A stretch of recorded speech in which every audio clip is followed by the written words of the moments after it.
Ayo, segera download Quran Tadabbur, tafsir dalam genggaman Anda.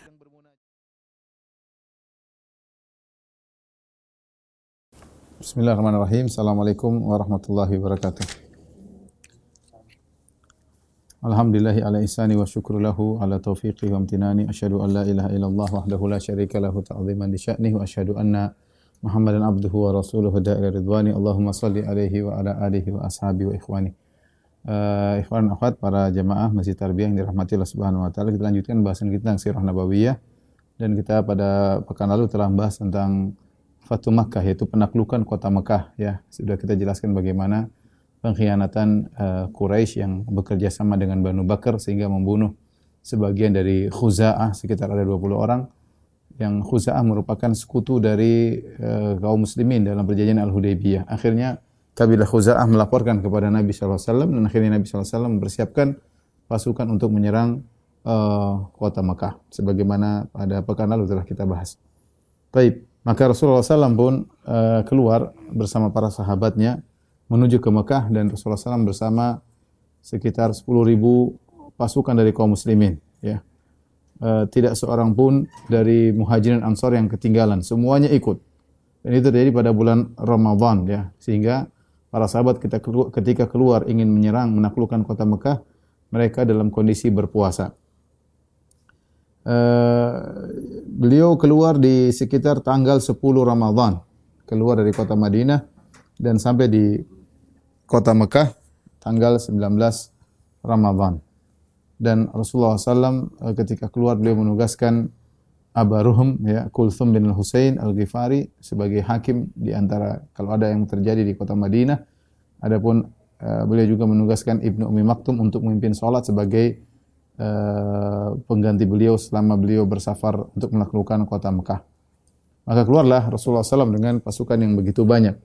Dan ini di antara faedah yang diingatkan oleh para ulama tentang peristiwa Al-Hudaybiyah. Ketika Rasulullah SAW berangkat untuk melakukan umrah, kemudian dicegah oleh kaum musyrikin. Ketika itu Rasulullah SAW hanya keluar sekitar 1.500 sahabat. Kemudian mereka dicegah, akhirnya mereka pun melakukan perjanjian Hudaybiyah. Itu sekitar tahun 6 Hijriah. Artinya jumlah kaum muslim masih sedikit. Taruhlah dengan yang ada di kota Madinah mungkin 2.000, 3.000 yang berangkat bersama Nabi 1.500 orang. Itu tidak banyak kaum muslimin. Kemudian terjadi perjanjian Hudaybiyah, perjanjian damai selama sekitar 2 tahun, kurang lebih 2 tahun. Dan ternyata pada tahun 8 Hijriah, itu 2 tahun berikutnya, karena perjanjian Hudaybiyah tahun ke-6 dan ini terjadi pada tahun ke-8. 2 tahun kemudian atau kurang daripada itu, ternyata jumlah kaum muslimin menjadi sangat banyak sampai menjadi 10.000 pasukan.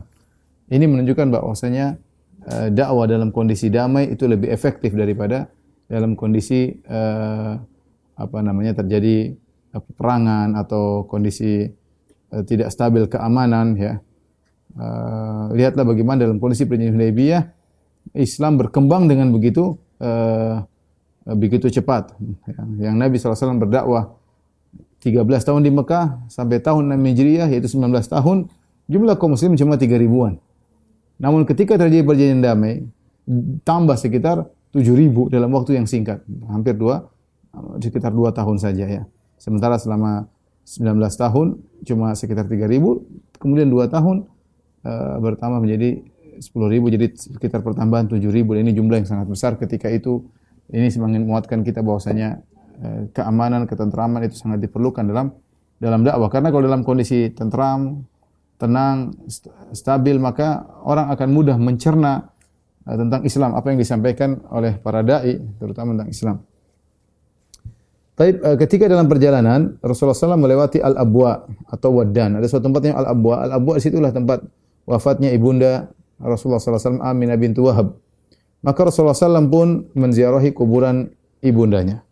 Al-Imam Ahmad meriwayatkan pada musnadnya dan Ibn Hibban dalam sahihnya dengan sanad yang sahih berdasarkan kriteria Sahih Bukhari dan Sahih Muslim dari Buraidah ibn al-Husayb. Qala kunna ma'an Nabi sallallahu alaihi wasallam fa nazala bina. Ya, kami bersama Nabi SAW, lantas kami mampir. Wa nahnu ma'ahu qaribun min alfi raqib. Ketika itu jumlah kami sekitar 1.000 penunggang tunggangan, entah onta, entah kuda, entah himar. Fa shalla rak'atain, kemudian Rasulullah SAW salat 2 rakaat. Tsumma aqbala alaina biwajhi wa aynanu tadrifan. Kemudian Rasulullah SAW setelah salat dia balik menghadap kami sementara kedua matanya mengalirkan air mata. Fa qama ilaihi Umar bin Khattab. Kemudian Umar pun berdiri menghadap Nabi sallallahu alaihi wasallam. Dia berkata, yaqul, "Ma laka ya Rasulullah?" Ada apa gerangan dengan Anda wahai Rasulullah? Kenapa Anda menangis? Maka Rasulullah SAW berkata, "Inni sa'altu Rabbi fil istighfaril ummi." Aku meminta kepada Rabbku untuk memohon ampunan bagi ibuku. Falam ya'dhan li, tapi ibuku tidak mengizinkan aku. Fadama'at aynaya rahmatan laha minan nar. Maka aku pun, kedua mataku pun menangis karena kasihan dia terkena api neraka jahanam. Ini hadis yang sahih ya, diriwayatkan Imam Ahmad dengan sanad yang sahih dan juga diriwayatkan oleh Ibnu Hibban dengan sanad yang sahih dari sahabat Buraid bin Husayb. Dan telah datang juga riwayat dari Abu Hurairah dalam Sahih Muslim. Jadi diriwayatkan dari dua sahabat, dari Abu Hurairah dan juga dari Buraid bin Husayb. Al-Imam Nawawi rahimahullahu taala, ulama besar di mazhab Syafi'i yang dikatakan sebagai muhaqqiqul madhab, yang pakar tentang fikih Syafi'i, yang memiliki kitab Majmu' Syarhul Muhadzab dan juga kitab-kitab yang lain seperti Al-Minhaj Syarh Sahih Muslim. Al-Imam Nawawi rahimahullah berkata, wa fi hadzal hadis, hadis ini menunjukkan jawazu ziyaratil musyrikin fil hayati wa kuburihim ba'dal wafat. Bolehnya menziarahi orang-orang musyrik ketika mereka masih hidup atau menziarahi kuburan mereka orang-orang musyrikin setelah mereka meninggal. Li'annahu idza jazat ziyaratuhum ba'dal wafat, karena jika boleh menziarahi orang-orang musyrikin setelah wafatnya, fil hayati aula, maka menziarahi mereka ketika masih hidup lebih utama. Wa fihi nahyu anil istighfari lil kuffar. Dan hadis ini menunjukkan larangan untuk mohon ampunan bagi orang-orang kafir. Ini perkataan Imam Nawawi dalam Al-Minhaj Syarah Sahih Muslim. Beliau berdalil dengan kisah ini bahwasanya boleh menziarahi kuburan orang musyrikin karena beliau menganggap ibunya Nabi sallallahu alaihi wasallam musyrik ya. Kemudian beliau berkata lagi, larangan untuk memohon ampunan bagi orang kafir karena menurut beliau ibunda Nabi sallallahu alaihi wasallam kafir ya. Dan ini permasalahan orang tua Nabi sallallahu alaihi wasallam dijadikan bahan oleh sebagian orang untuk memprovokasi terjadinya perpecahan di antara kaum muslimin. Ya, sebenarnya sebagian mereka saya mau katakan entah tidak mengerti atau pura-pura tidak mengerti atau sengaja untuk memprovokasi. Karena yang berpendapat bahwasanya kedua orang tua Nabi SAW meninggal dalam kondisi kafir, puluhan ulama dari 4 mazhab. Dan saya sudah punya tulisan khusus yang saya masukkan dalam buku dengan judul Ajaran Imam Syafi'i yang ditinggalkan. Saya kumpulkan ulama dari terdahulu ya, dari mutaqaddimin ya, dari 4 mazhab, mazhab Syafi'i, mazhab Maliki, mazhab Hambali, mazhab Hanafi ya, yang menyatakan bahwasanya kedua orang tua Nabi meninggal dalam kondisi musyrikin. Demikian juga ahlu tafsir. Saya kumpulkan perkataan para ahli tafsir yang jumlahnya puluhan, tempat saya lupa 40 atau puluhan, banyak sekali. Sementara yang mengatakan kedua orang tua Nabi di surga hanya segelintir kecil dibandingkan dengan jumlah para ulama yang menyatakan mereka meninggal dalam kondisi musyrik. Di antara ulama tersebut ulama Syafi'iyah seperti Imam Nawawi rahimahullah. Saya rasa semua orang ustadz di Indonesia yang bermadzhab Syafi'i tentu kenal siapa Imam Nawawi. Kemudian juga yang di antaranya adalah Ibnu Katsir ya. Saya rasa semua orang ustadz-ustadz di Indonesia yang bermadzhab Syafi'i kenal siapa Ibnu Katsir dengan tafsirnya. Di antaranya Az-Zahabi. Saya rasa semua ustadz di Indonesia juga kenal siapa itu Az-Zahabi, ahli sejarahnya yang ahli sejarah umat Islam yang bermadzhab Syafi'i, ahli hadis ya. Kemudian di antaranya juga misalnya Al-Baihaqi. Siapa yang tidak tahu tentang Al-Baihaqi, ulama hadis ya, yang telah berkhidmat kepada mazhab Syafi'i. Belum lagi ulama-ulama yang lain ya. Sehingga kalau kita bilang ada khilaf masalah ini, kita bilang ya ada. Tapi kalau kita bicara tentang mutaqaddimin, rata-rata ulama terdahulu menyatakan orang tua Nabi meninggal dalam kondisi musyrik. Datang ulama belakangan yang mengatakan tidak, bahwasanya mereka masuk surga, mereka meninggal kondisi Islam. Taruhlah ini masalah khilaf ya. Tapi kan jumhur, kebanyakan ulama nyatakan sebagaimana yang saya sebutkan tadi ya. Nawawi rahimahullah dan yang lainnya. Kemudian datang seorang provokator, entah jahil ya, entah pura-pura tidak tahu, entah maksudnya apa, kemudian menganggap seakan-akan ini permasalahan yang besar. Barang siapa yang mengatakan kedua orang tua Nabi sallallahu alaihi wasallam meninggal dalam kondisi kafir berarti benci kepada Nabi lah, tidak beradab lah, bermacam-macam. Ya, kita bilang, terus ini ulama, puluhan ulama ini mereka tidak beradab ya. Puluhan ulama ini apakah mereka jahil seluruhnya ataukah mereka benci dengan Nabi Muhammad SAW, ataukah mereka memusuhi Ahlul Bait Nabi SAW? Puluhan lah, puluhan. Ya, tapi demikian ketika sebagian dai mengetahui kejahilan masyarakat, dimanfaatkan dengan metode perasaan, ya, sehingga akhirnya memprovokasi masyarakat untuk mencela sebagian ulama atau sebagian dai-dai yang lain dengan provokasi ya. Cuma semoga kawan-kawan tidak terpancing dengan yang hal-hal seperti ini. Ya mau diapain, masyarakat tidak mengerti, masyarakat belum paham. Tugas kita menjelaskan. Sebenarnya permasalahan khilafiyah kita pun tidak membahas, kecuali kalau lewat kita bahas. Tapi ketika ada sebagian provokator yang mengangkat masalah-masalah ini seakan-akan membuat kebencian ya di antara kaum muslimin. Padahal permasalahan ini khilaf ulama, bahkan jumhur ulama mayoritas ya. Bahkan saya tulis dalam tulisan saya tersebut bagaimana perkataan Ar-Razi bahwasanya ini adalah yang mengatakan kedua orang tua Nabi meninggal dalam kondisi Islam, di antaranya orang Syiah ya. Saya nukil semua. Ini bukan saya omong kosong, nukilannya ada semua. Insyaallah ini akan pembahasan khusus pada waktunya ketika saya bahas masalah hal ini ya. Tapi maksud saya cuma menyedihkan ketika sebagian dai yang tidak amanah kemudian memprovokasi masyarakat ya, memprovokasi masyarakat untuk menimbulkan kebencian.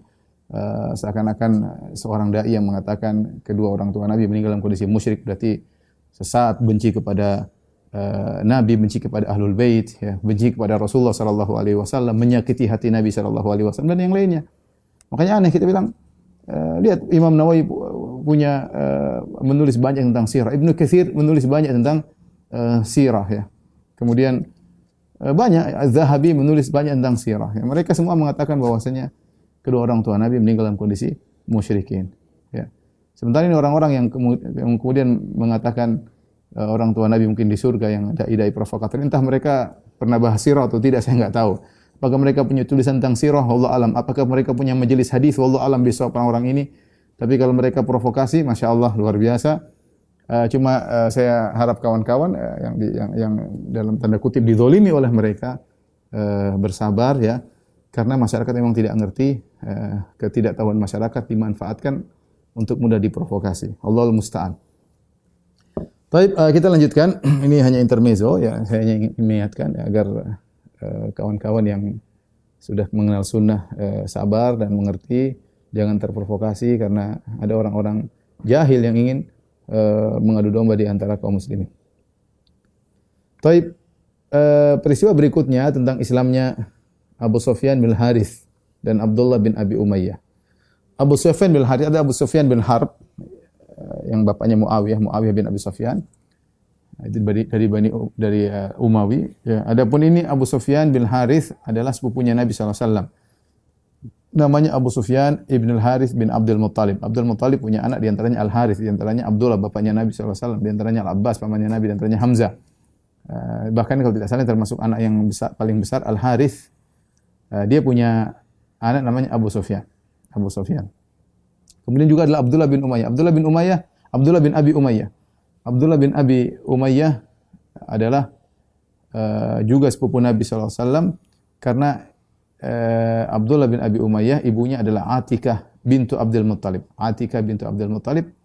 Yaitu tantenya Nabi SAW. Kemudian juga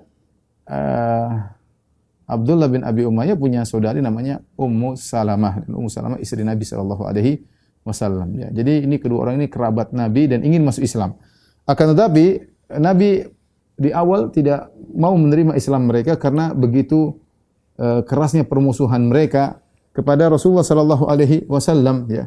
Abu Sufyan misalnya, Abu Sufyan bin Harith dia sering membuat hija, yaitu syair-syair untuk mencela Rasulullah sallallahu alaihi wasallam ya, sampai akhirnya syair-syair dia dibantah oleh Hasan bin Thabit radhiyallahu ta'ala anhu, penyairnya Rasulullah sallallahu alaihi wasallam yang membantah Abu Sufyan bin Harits. Ya, demikian juga Abdullah bin Abi Umayyah, ya, yang keras sering mengganggu Nabi sallallahu alaihi wasallam, ya.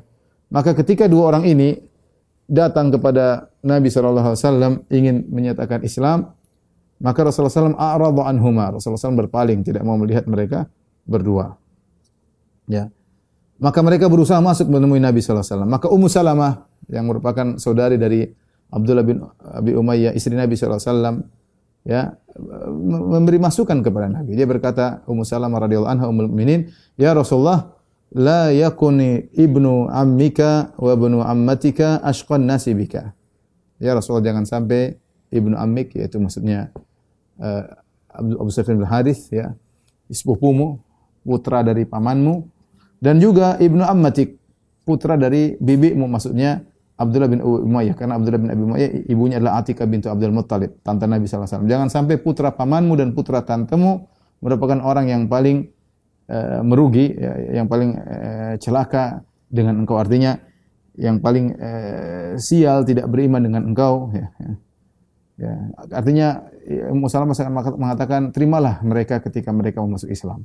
Kasihan mereka, jangan sampai mereka adalah orang yang paling menderita dengan tidak beriman kepada engkau. Maka Rasulullah SAW berkata kepada Ummu Salamah, la hajatali bihima, aku tidak butuh dengan mereka berdua, aku tidak ada urusan dengan mereka berdua. Ama ibnu ammi fahataka irdi. Adapun putra pamanku, sepupuku, yaitu Al-Harits, Abu Sufyan bin Harits, dia telah menghancurkan harga diriku. Dia telah merusak harga diriku. Wa amma ibnu ammati, adapun putra dari tanteku, maksudnya Abdullah bin Abi Umayyah, wa sihri, dan juga adalah sihri itu apa namanya? Saudaranya istri, apa namanya? Rindu? Ipar. Maaf, saya lupa. Dan juga iparku, dia adalah sepupuku dan juga iparku. Fa huwa alladhi qala li bi Makkah maqala. Dia telah mengucapkan tentangku dengan kata-kata yang buruk ketika masih di Mekah. Tatkala pernyataan Nabi sampai kepada kedua orang ini, ya, Abu Sufyan sangat sedih, dia ingin masuk Islam. Maka kebetulan bersama dia putranya Ja'far, ya. Maka dia berkata, "Wallahi la ya'dhanna li aw la akhudhanna bi yadi ibni hadha thumma lanadhhabanna fil ardi hatta namuta 'atashan aw ju'an." Maka dia bilang, lebih baik hendaknya Rasulullah SAW mengizinkan aku untuk bertemu dengannya untuk menyatakan Islamku. Kalau Rasulullah SAW tidak izinkan, aku akan bawa anakku ini Ja'far dan kami berdua akan pergi ke tengah padang pasir dan kami akan menetap di sana sampai kami mati, apakah karena kehausan ataupun kelaparan. Pokoknya harus ketemu Nabi. Kalau tidak, saya akan bawa putraku ini Ja'far, kami berdua pergi ke tengah padang sampai kami mati kehausan atau kelaparan. Tatkala hal ini, berita ini sampai kepada Nabi sallallahu alaihi wasallam, Nabi kasihan kepada mereka berdua. Ini bagaimanapun ini sepupu Nabi sallallahu alaihi wasallam ini, Ja'far, ya, termasuk ponakan Nabi sallallahu alaihi wasallam. Tsumma adzina lahum. Akhirnya Rasulullah SAW mengizinkan mereka berdua untuk bertemu dengan Nabi sallallahu alaihi wasallam. Ali radhiyallahu anhu yang juga sepupu, ya. Ali anaknya. Jadi sepupu semua, Nabi, Ali, Harits, Abdullah bin Abi Umayyah, semuanya sepupuan. Ali anaknya Abu Talib. Nabi anaknya Abdullah. Abu Sufyan anaknya Al-Harits. Abdullah bin Abi Umayyah anaknya Atikah, tantenya Nabi sallallahu alaihi wasallam. Mereka sepupu-sepupu semua. Saling mengenal di antara mereka. Maka Ali bin Abi Thalib menasihati sepupunya Abu Sufyan bin Harits. Iti Rasulullah sallallahu alaihi wasallam min qibali wajhihi faqul lahu ma qala ikhwatu Yusuf li Yusuf alaihi salam. Wahai Abu Sufyan, datanglah engkau tepat di hadapan wajah Nabi sallallahu alaihi wasallam. Jangan kanan kiri, langsung ke depan wajah Nabi sallallahu alaihi wasallam. Kemudian ucapkanlah kepada Nabi apa yang diucapkan oleh saudara-saudara Yusuf kepada Yusuf ketika mereka minta maaf. Qalu tallahi laqad atharakallahu alaina wa in kunna la khati'in. Sebagaimana dalam surat Yusuf. Katakanlah, ya, kepada Nabi sallallahu alaihi wasallam, laqad atharakallahu alaina. Sungguh Allah telah muliakan engkau daripada kami, wa in kunna la khati'in. Sungguh kami benar-benar dulu bersalah. Fa innahu la yardu an yakuna ahadun ahsana qawlan minhu. Ya, karena Rasulullah SAW tidak ingin ada yang lebih indah perkataannya daripada Nabi sallallahu alaihi wasallam. Maka Abu Sufyan pun melakukan nasihat Ali sepupunya. Maka dia berkata, langsung datang menemui Nabi, langsung di hadapan wajah Nabi, dan dia berkata, tallahi laqad atharakallahu alaina wa in kunna la khati'in. Sungguh Allah telah muliakan engkau wahai Rasulullah dan kami dahulu salah kepadamu.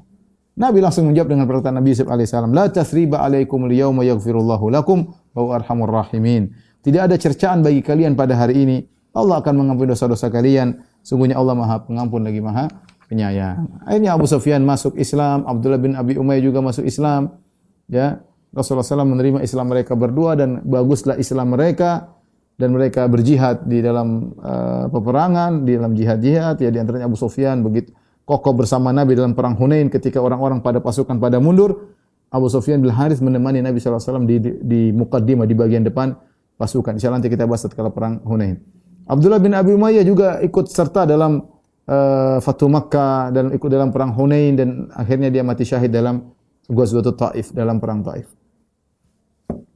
Masuk Islam dan bagus Islam mereka, bahkan ada yang meninggal dalam kondisi mati syahid. Rasulullah SAW melanjutkan perjalanannya, ya. Sampailah Rasulullah SAW ke daerah Mekah dalam kondisi beliau berpuasa. Jadi kita sebutkan Rasulullah SAW keluar sekitar tanggal 10 Ramadan dan sampai tanggal 19, yaitu sekitar 9 hari perjalanan dari Madinah menuju Mekah dengan jarak tempuh sekitar 450 km. Rasulullah SAW di bulan Ramadan beliau berpuasa, wan nasu siyama'ahu, dan orang juga berpuasa. Saya kira menakjubkan, subhanallah, bagaimana para sahabat berjalan dengan jalan yang begitu jauh untuk berjihad dalam kondisi puasa, lapar dan haus, luar biasa ya. Padahal mereka boleh berbuka ya.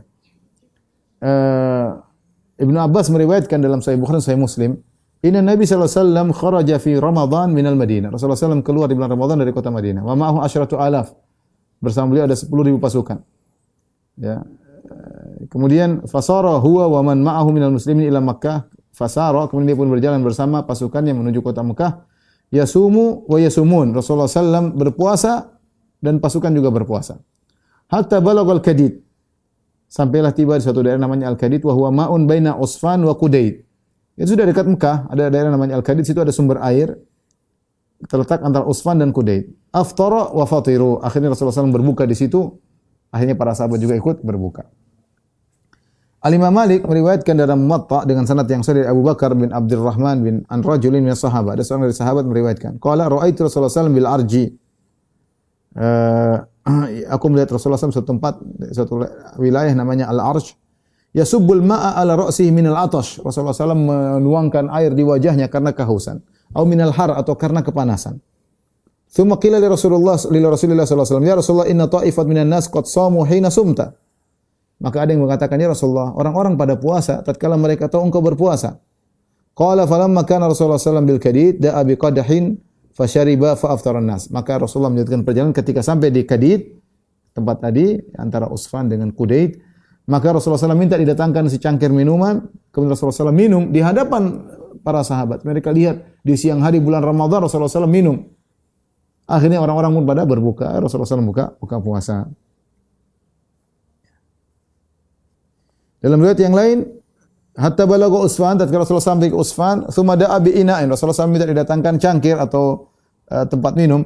Fasyariba naharon liyarahun nas. Maka Nabi minum siang bolong agar orang-orang semuanya melihat beliau. Tsumma aftaru hatta dakhala Makkah. Maka Rasulullah SAW berbuka sampai Rasulullah masuk ke dalam kota Mekah. Wa aftataha Makkah fi Ramadan. Rasulullah menaklukkan kota Mekah di bulan Ramadan.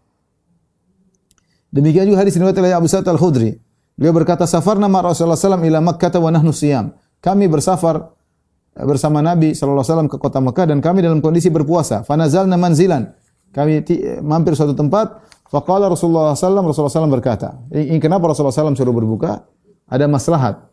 Lagian mereka juga bersafar. Kata Rasulullah SAW, innakum qad danautum min aduwikum wal fitru aqwalakum. Sungguhnya kalian sudah dekat dengan musuh-musuh kalian dan dengan berbuka lebih membuat kalian lebih kuat. Ya. Sebelumnya dalam perjalanan yang jauh Rasulullah SAW tetap berpuasa. Ketika sudah sampai di Mekah, sebentar lagi saya Mekah, akan bertemu dengan musuh, maka Rasulullah SAW melihat harus memiliki kekuatan. Kalau tidak memiliki kekuatan, bagaimana mau berperang, bagaimana berjihad? Maka Rasulullah SAW mengatakan, innakum qad danautu min aduwikum. Kalian sudah dekat dengan musuh kalian. Wal fitru aqwalakum, maka berbuka lebih menguatkan bagi kalian. Maka ini rukhsah, ya. Namun tidak wajib ketika itu. Apa kata Abu Sa'id Al-Khudri? Faminna man shama wa minna man aftar. Subhanallah. Ada di antara kami, ya, yang berbuka dan ada yang kami tetap berpuasa. Ketika Rasulullah belum menegaskan. Kemudian mereka melanjutkan perjalanan. Tsumma nazalna manzilan akhar. Kemudian kami pun berjalan sampai kami singgah di suatu tempat yang lain. Ya. Rasulullah menegaskan ketika itu harus berbuka. Kata Rasulullah SAW, innakum musabbihu aduwikum. Besok kita sudah akan melawan, atau sebentar lagi kita akan melawan musuh kalian. Ya. Wal fitru aqwalakum fa'aftiru. Kata Rasulullah SAW, dengan berbuka lebih kuat bagi kalian, maka berbukalah. Fakanat azimah. Maka ketika itu wajib orang-orang berbuka. Sebelumnya masih agak jauh. Yang mau puasa silakan, yang enggak. Ketika sudah semakin dekat dengan musuh, Rasulullah SAW mengatakan, kita akan lawan musuh. Kita akan melangi musuh. Maka berbukalah.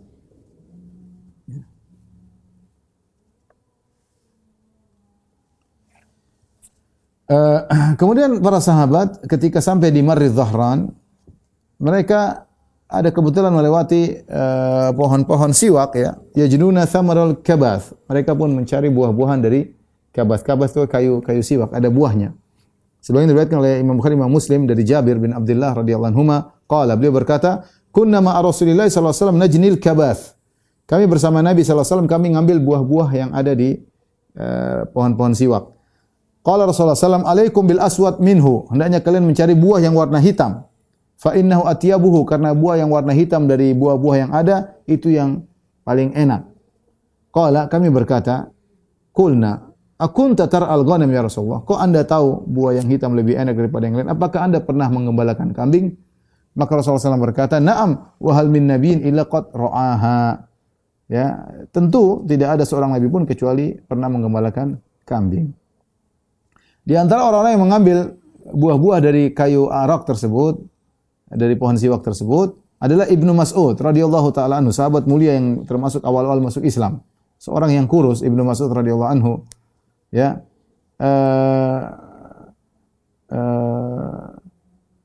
kemudian para sahabat melihat, ya, ketika Ibnu Mas'ud sedang naik di atas pohon, rupanya betisnya tersingkap. Wa kanu yanzurun ila diqqati saqai Ibnu Mas'ud radhiyallahu anhu. Mereka lihat ternyata tadi mungkin pakai sarung atau pakai baju, kemudian pakai pakaian, ketika terkena angin atau apa tersingkap betis Ibnu Mas'ud, dan dia sangat kurus orangnya. Ketika mereka melihat kurusnya betis Ibnu Mas'ud, spontan di antara mereka ada yang tertawa, fayadhakun. Maksudnya bukan magic, tapi mereka tertawa spontan melihat betis yang sangat kecil yang mungkin mereka jarang lihat. Ternyata Ibnu Mas'ud orangnya kurus. Maka Rasulullah SAW menegur, "Mimma tadhakun?" Apa yang buat kalian tertawa? Kalian tertawain apa? Qalu ya Nabi Allah, min diqqati saqahi. Kami tertawa melihat betisnya yang kurus. Kata Rasulullah SAW bagaimana membela Ibnu Mas'ud, menjelaskan bahwa patokan bukan kurus dan gemuk, bukan kekar dan tidak kekar. Kata Nabi SAW, "Walladzi nafsi biyadihi," demi zat yang jiwaku berada di tangannya. "Lahuma athqalu fil mizani min Uhud." Sungguh dua betis Ibnu Mas'ud lebih berat di timbangan di mizan pada hari kiamat kelak daripada gunung Uhud. Ya.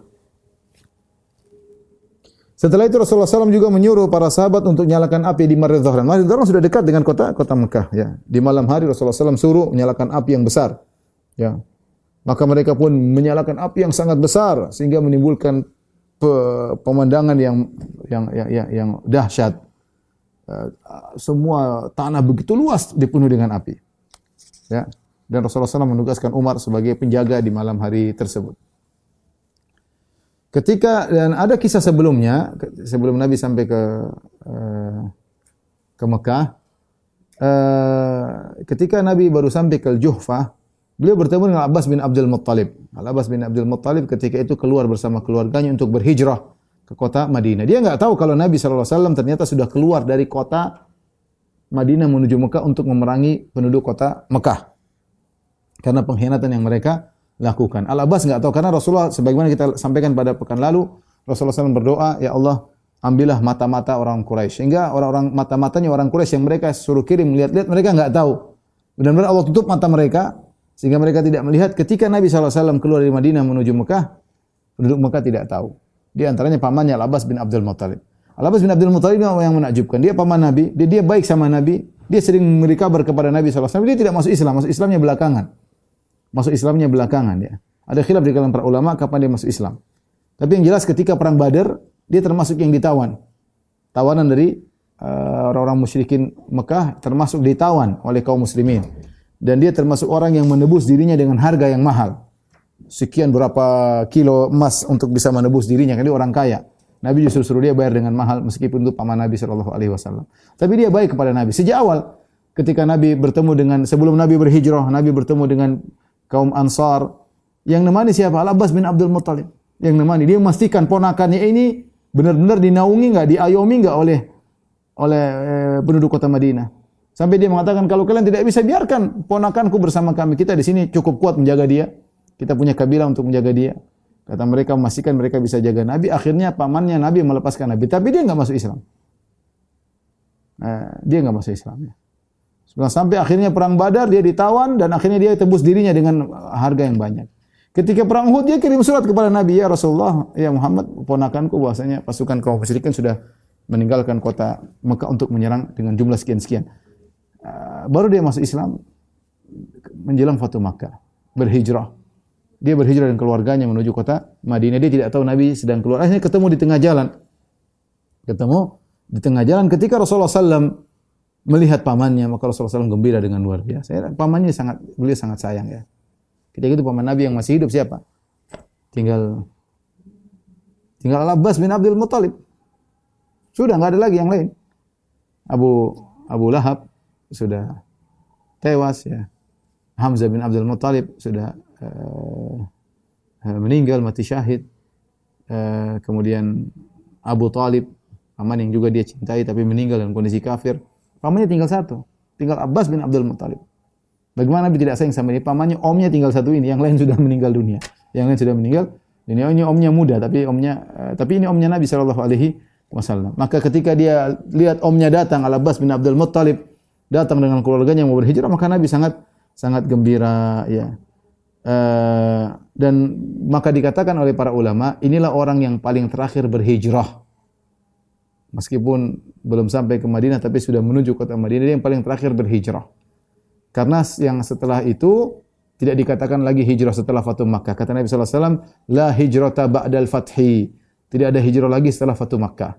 Kenapa? Karena setelah Fatu Makkah, Makkah sudah menjadi negeri Islam. Kalau hijrah itu dari negeri kafir ke negeri Islam, dari Mekah menuju Madinah. Ketika Nabi sudah menaklukkan kota Mekah, maka orang yang pergi dari Mekah menuju Madinah tidak dikatakan hijrah. Kenapa? Mekah sudah negeri Islam. Jadi tidak ada lagi hijrah setelah Fatu Makkah, yaitu dari Mekah, karena Mekah sudah menjadi negeri Islam.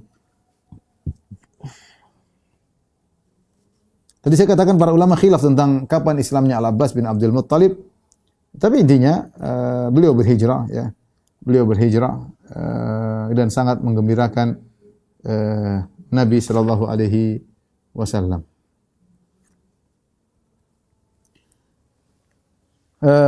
Orang-orang Quraisy mereka mulai mencari-cari berita. Nabi sudah dekat ya. Allah sudah mengambil mata-mata mereka, tidak ada kabar dari mata-mata mereka, semua matanya ditutup oleh Allah Subhanahu wa taala. Sehingga tidak ada kabar yang sampai, padahal Nabi sudah keluar lama. Bayangkan dari Madinah menuju Mekah, harusnya mungkin baru hari pertama keluar sudah ketahuan. Ada mata-mata yang sampaikan. Kalau enggak hari pertama, hari kedua lah, hari ketiga. Ini sudah hari berhari-hari, mungkin sudah sepekan. Kok belum ada kabar sampai kepada mereka? Ya. Tidak ada kabar sama sekali. Mereka tidak tahu apa yang harus mereka lakukan. Akhirnya mereka ngutus Abu Sufyan, suruh cari kabar. Mereka berkata, "In laqita Muhammadan fakhudh lana minhu amanan." Kalau kau ketemu Muhammad, mintalah pengamanan untuk kami darinya. Artinya beri pengamanan bahwasanya mereka diamankan oleh Nabi sallallahu alaihi wasallam. Maka berangkatlah Abu Sufyan bersama orang-orang mulia, di antaranya Hakim bin Hizam. Hakim bin Hizam ponakannya Khadijah. Budail bin Warqa ya. 3 orang mereka mencari kabar tentang Rasulullah sallallahu alaihi wasallam. Suatu malam Rasulullah SAW pernah berkata ketika sudah mendekat dengan kota Mekah ya. Dia berkata, "Inna bi Makkah la arba'ata nafarin min Quraisyin arba'u bihim an syirki wa arghabu lahum fil Islam." Sungguhnya di kota Mekah ada 4 orang dari Quraisy. Aku ingin mereka terlepas dari syirik dan aku ingin mereka masuk Islam. Dikatakan siapa mereka ya Rasulullah? Kata Rasulullah SAW, Attab bin Usaid bin Asid, Jubair bin Mut'im, Hakim bin Hizam, Suhail bin Amr. Ini 4 orang yang Rasulullah berharap mereka masuk Islam. Di antaranya Hakim bin Hizam, ya. Di antaranya Suhail bin Amr. Suhail bin Amr yang menjadi perwakilan kaum musyrikin ketika dalam perjanjian Hudaybiyah. Maka datanglah 3 orang tersebut, Abu Sufyan, Hakim bin Hizam, dan Budail bin Warqa. Sampai mereka melewati Marraz Zahran. Marraz Zahran tempatnya Nabi bermarkas di situ. Dan kita sudah katakan tadi Nabi menyuruh pasukan untuk menyalakan api yang sangat besar. Mereka kaget melihat api yang begitu, lautan api begitu. Fafazi'u, mereka kaget. Abu Sufyan berkata, "Ma ra'aitu kal-lailati niranan qat wala askar." Aku tidak pernah melihat seumur hidupku ada api dinyalakan sebesar ini dan tidak ada pasukan sebanyak ini. 10.000 banyak kalau untuk zaman sekarang 10.000 aja banyak, apalagi zaman dahulu yang jumlah manusia masih sedikit. Maka Budail bin Warqa berkata, "Hadhi wallahi Khuza'ah." Karena Budail bin Warqa dari Khuza'ah. Dia menyangka ini adalah Khuza'ah. Mereka telah berkumpul bersatu padu untuk menyerang kota Mekah. Kata Abu Sufyan, "Khuza'ah dhallu wa aqallu min an takuna hadhi niranuhu askaruha." Khuza'ah sedikit wahai Budail bin Warqa. Enggak mungkin apinya segede ini, enggak mungkin markasnya campnya segede ini, enggak. Ini bukan Khuza'ah. Ya. Ketika itu Al-Abbas yang sudah bersama Nabi bergabung masuk Islam, dia ingin mencari seorang yang dia bisa temui untuk segera kasih kabar kepada Quraisy. Ingat Muhammad sudah datang dengan pasukan yang hendaknya kalian pasrah masuk Islam. Menyerah. Jangan sampai Muhammad menyerang karena dia kasihan di Mekah orang Quraisy, kerabatnya semua. Dia cari-cari orang, Abu Sufyan Quraisy, Hakim bin Hizam Quraisy, Suhail bin Amr Quraisy, ini orang Quraisy semua yang tinggal di kota Makkah. Satu suku dengan suku Nabi sallallahu alaihi wasallam, ya. Maka dia mencari orang untuk menyampaikan kabar kepada orang-orang Quraisy agar mereka sudahlah, pasrahlah, ya. Akhirnya Al-Abbas akhirnya mendengar suara Abu Sufyan. Mungkin dia dengar, dia sedang ngobrol dengan Budail bin Warqa, entah mungkin ditutupan wajah atau bagaimana, tapi dia dengar. Ini suaranya Abu Sufyan. Fanadahu, dia berkata, "Ya Aba Handhalah, wahai Abu Sufyan." Maka Abu Sufyan tahu, oh ini suaranya Al-Abbas bin Abdul Muttalib. Dia berkata, "Ya Abul Fadl, wahai Abul Fadl." Abul Fadl yaitu Fadl bin Abbas, yaitu Al-Abbas bin Abdul Muttalib. "Ma wara'aka, ada apa kabar di belakangmu?" Al-Abbas berkata, "Waihaka ya Abu Sufyan, celaka engkau wahai Abu Sufyan. Hadza Rasulullah sallallahu alaihi wasallam fin nas." Ini Rasulullah bersama pasukannya. Wa sabaha Quraisyin wallah, dan dia akan menyerang orang Quraisy demi Allah. Dia akan menyerang suku kita. Ya. Abu Sufyan berkata kaget, "Malhilah, kalau gitu solusinya bagaimana?" Al-Abbas berkata, "Wallahi la in dhafara bika la yadribanna unqak." Wahai Abu Sufyan, kalau Nabi sampai ketemu dengan engkau akan dipenggal kepalamu. Ini karena Abu Sufyan penjahat besar yang dahulu penjahat besar yang memimpin 10.000 pasukan untuk menyerang kota, yang memimpin 3.000 pasukan untuk menyerang Nabi di perang Uhud, dan dia pula yang memimpin 10.000 pasukan dalam perang Khandaq. Gembongnya orang musyrikin setelah wafatnya tewasnya Abu Jahal adalah Abu Sufyan. Maka Al-Abbas berkata, "Celaka engkau kalau Nabi sampai ketemu dengan engkau, enggak leher." Terus bagaimana? "Farkab fi ajuzi hadhil baglah." Ya, jadi Al-Abbas ketika ketemu Nabi, dia ambil ontanya Nabi. Dia bawa, orang-orang tahu itu ontanya. Dia tahu ini adalah begolnya Nabi. Begol itu adalah hasil persilangan antara kuda dengan himar. Besarnya lebih besar daripada himar, tapi lebih kecil daripada kuda. Dan orang-orang tahu begolnya Nabi SAW. Maka dia bilang, "Kau naiklah di bagian belakang begol Rasulullah SAW, sampai aku bawa engkau menuju Rasulullah SAW. Setelah itu aku akan mohon agar Nabi mengamankan engkau. Berikan engkau keamanan." Maka Abu Sufyan nurut, mau apa lagi, dia bingung. Maka dia pun naik khalfal Abbas, maka mereka berdua naik begol, Al-Abbas di depan, Abu Sufyan di belakang. Ya. Kemudian adapun dua temannya Abu Sufyan pulang, yaitu Hakim bin Hizam dan Budail bin Warqa pulang. Abu Sufyan tinggal Abu Sufyan sendiri bersama Al-Abbas. Maka Al-Abbas berkata, "Faji'tu bihi." Aku pun bawa itu Abu Sufyan. Orang semua jengkel sama Abu Sufyan. Ini penjahat besar. Setiap melewati api kaum muslimin, mereka bertanya, "Man hadza?" Ya. Ini siapa yang lewat naik ontanya Rasulullah? Ketika mereka melihat begolnya Rasulullah. Ketika melihat, oh begolnya Rasulullah yang naik, berarti Al-Abbas pamannya. Oh itu pamannya Nabi, biarin. Lewat lagi. Ketemu lagi sekelompok kaum muslimin, siapa ini lewat pakai begol? Berdua. Oh itu ontanya Rasulullah. Oh berarti itu pamannya, karena mereka tahu pamannya pinjam ontanya Nabi sallallahu alaihi wasallam. Sampai mereka melewati Umar bin Khattab. Faqala man hadza? Umar pun tanya, "Ini siapa ini?" wa qama ilayya. Umar pun berdiri berjalan menuju ke Al-Abbas. Dia tahu Al-Abbas, ternyata belakangnya ini siapa? Abu Sufyan. Ini penjahat besar. Ketika dia melihat Abu Sufyan di bagian belakang, dia berkata, Abu Sufyan, aduwullah, ini Abu Sufyan musuhnya Allah. Maka dia mengatakan, alhamdulillahilladzi amkana minka bi ghairi aqlin wala ahdin. Segala puji bagi Allah yang telah mendatangkan engkau sini untuk dibunuh, wahai Abu Sufyan, tanpa ada akad, tanpa ada perjanjian, tahu-tahu kau datang sini. Ya. Thumma akhadha yashtaddu nahwa Rasulillah sallallahu alaihi wasallam wa raqadatil baghlah fasabaqathu faqtahamtu anil baghlah. Maka kemudian dia pun segera pergi menuju ke Rasulullah segera. Umar segera menuju ke Rasulullah sallallahu alaihi wasallam. Kemudian begol dipercepat, ya. Kemudian begol lari dengan cepat mendahului Umar, ya. Faqtahamtu anil baghlah, kemudian Al-Abbas loncat dari begol segera ingin ketemu Nabi, jangan sampai kedahuluan Umar. Ya, dia tahu Umar bahaya ini, Umar ingin bunuh Abu Sufyan.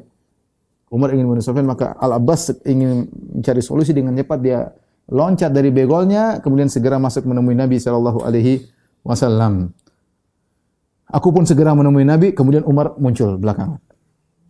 Umar langsung berkata, "Ya Rasulullah, hadza Abu Sufyan.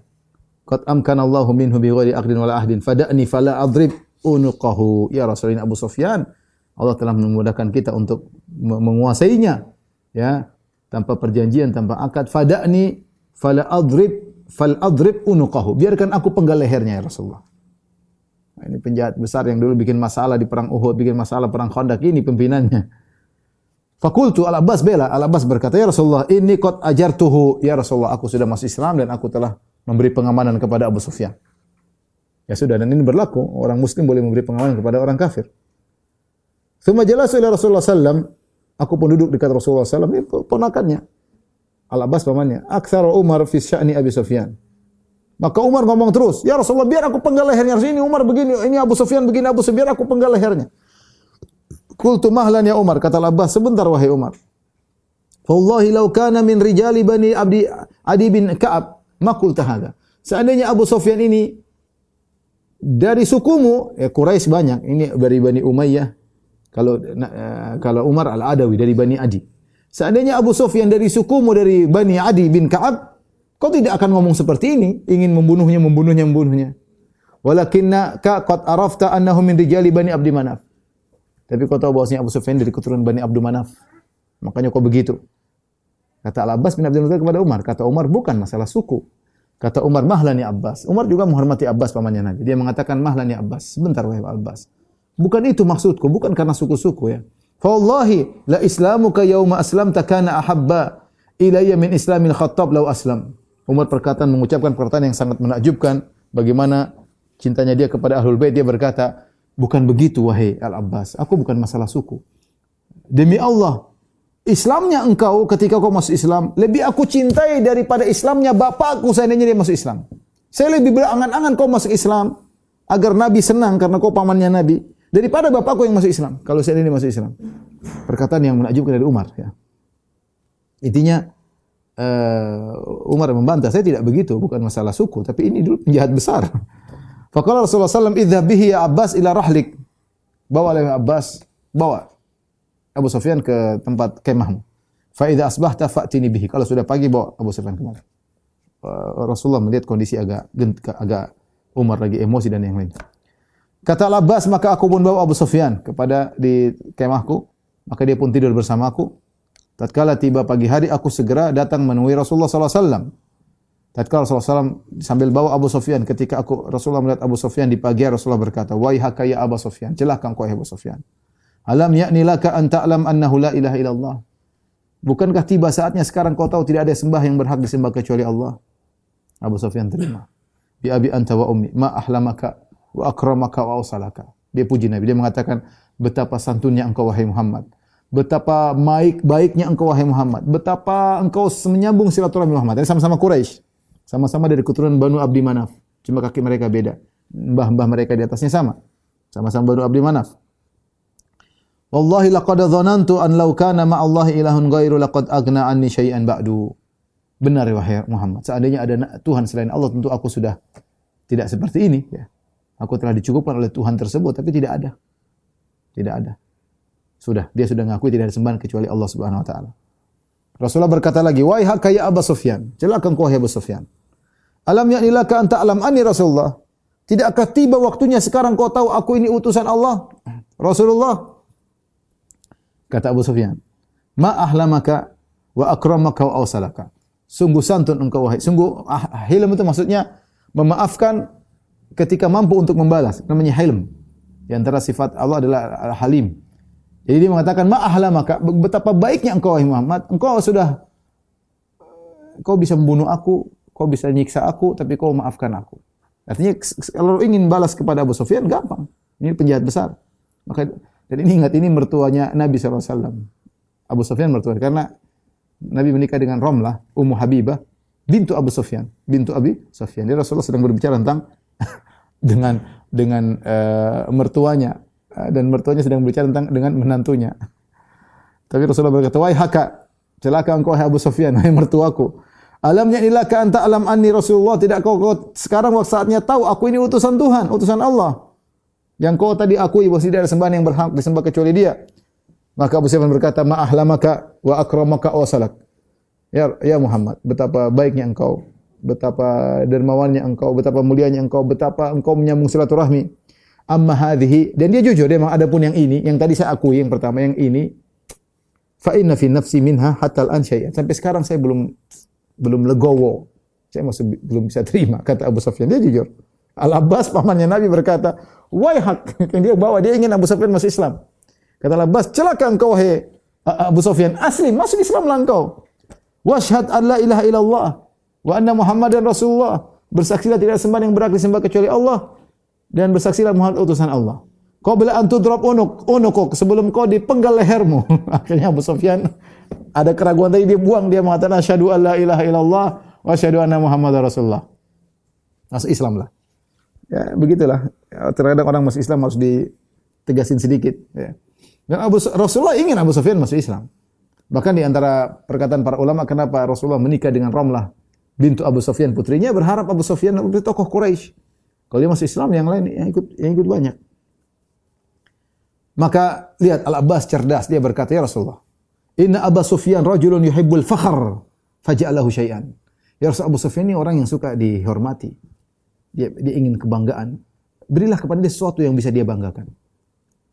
Nah, ini metode dalam baru masuk Islam, ya, untuk kokohkan Islamnya dia harus merasa dimuliakan. Rasulullah SAW terima ide dari Al-Abbas bin Abdul Muttalib. Maka Rasulullah SAW berkata, "Na'am, saya akan berikan dia kebanggaan." Kata Rasulullah, "Man dakhala dara Abi Sufyan fahuwa amin." Siapa yang masuk di rumahnya Abu Sufyan, nanti kalau besok saya serang kota Mekah, siapa yang masuk rumahnya Abu Sufyan aman. Ini luar biasa kan? Orang-orang pada ketakutan, tiba-tiba ada pengumuman, siapa yang masuk rumahnya Abu Sufyan aman. Berarti kan Abu Sufyan bangga tuh, yang masuk rumah saya aman. Rasulullah yang mengambil hatinya. "Wa man dakhala al-masjid fahuwa amin." Siapa yang masuk Masjidil Haram aman. "Wa man aghlaqa alaihi babahu fahuwa amin." Barang siapa yang masuk rumahnya dia kunci pintunya, maka dia aman, tidak akan diserang.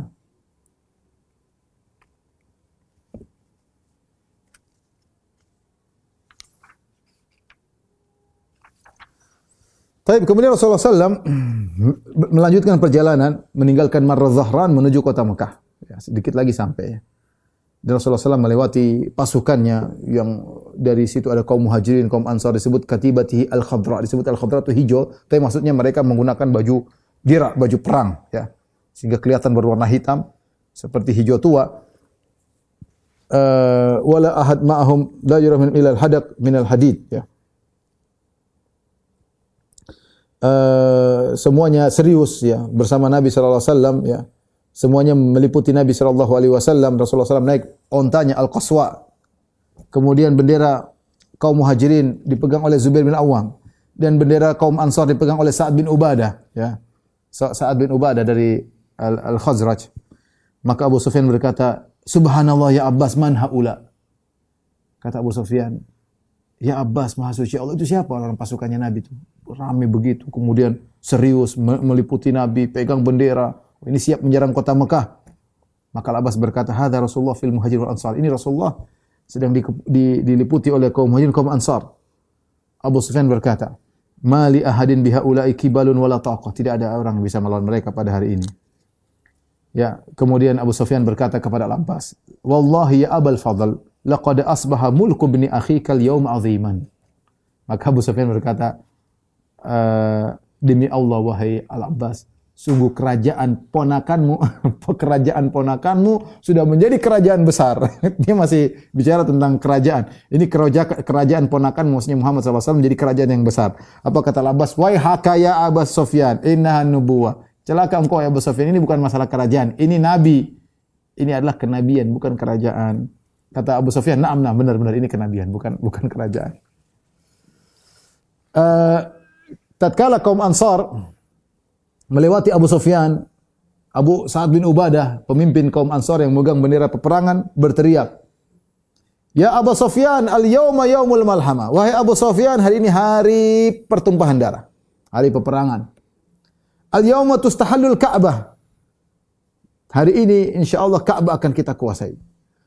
Ya. Dan kita akan menumpahkan darah sekitar Ka'bah. Al-yawma adzallallahu Quraisyan. Hari ini Allah akan menghinakan Quraisy. Abu Sufyan kaget mendengar perkataan Sa'ad bin Ubadah. Sa'ad bin Ubadah jengkel sama orang Quraisy yang selama ini menyerang mereka. Ya. Maka Abu Sufyan berkata kepada Al-Abbas, "Ya Abbas, habadha yaumudz dzamar." Wahai Abbas, ini hari kehancuran. Ya, ini hari yang kehancuran. Kita mau diserang, orang Quraisy mau dihancurin oleh mereka. Akhirnya tatkala Rasulullah SAW berjalan sejajar dengan Abu Sufyan, ya, maka Al-Abbas berkata, ya Rasulullah, amarta bi qatli qaumika? Ya Rasulullah, apa kau merintahkan pasukanmu untuk membunuh kaum Quraisy? Qala la, aku tidak merintahkan. Qala alam ta'lam ma qala Sa'ad bin Ubadah? Tidakkah kau tahu apa yang diucapkan oleh Sa'ad bin Ubadah? Rasulullah berkata, ma qala, apa yang dia ucapkan? Rasulullah tidak tahu ilmu gaib. Kalau Allah tidak kasih, dia tidak tahu. Qala kadza wa kadza, dia bilang, wahai Abu Sufyan, ini adalah hari pertumpahan darah. Rasulullah SAW berkata, kadzaba Sa'dun walakinna hadza yaumun yu'azzimullahu fihi al-Ka'bata wa yauman tuksahu fihi al-Ka'batu. Kata Rasulullah, salah Sa'ad bin Ubadah. Tidak benar apa yang dia katakan. Tapi hari ini adalah hari di mana Allah akan memuliakan Ka'bah, dan hari ini bahwasanya Ka'bah akan dipakaikan kiswah oleh kita orang Islam. Ya, maka kemudian Rasulullah SAW ketika mendengar perkataan tersebut, Rasulullah SAW mengirim utusan kepada Sa'ad bin Ubadah agar bendera peperangan jangan dipegang oleh Sa'ad bin Ubadah, karena Sa'ad bin Ubadah lagi semangat, khawatir dia terpancing untuk memerintahkan peperangan. Maka kemudian bendera tersebut diambil dari Sa'ad bin Ubadah, diberikan kepada putranya Qais bin Sa'ad bin Ubadah. Kemudian Sa'ad bin Ubadah bilang sama Nabi, ya Rasulullah, jangan bendera itu diberikan kepada anakku Qais, bahaya. Dia belum berpengalaman, khawatir dia salah. Ya, akhirnya bendera tersebut diambil lagi dari Qais bin Sa'ad bin Ubadah. Ada yang mengatakan akhirnya diberikan kepada Az-Zubair bin Awwam radhiyallahu taala anhu. Baik, demikian saja ikhwan dan akhwat yang bisa sampaikan pada kesempatan kali ini. Insyaallah kita lanjutkan pekan depan. Wabillahi taufiq wal hidayah. Assalamualaikum warahmatullahi wabarakatuh.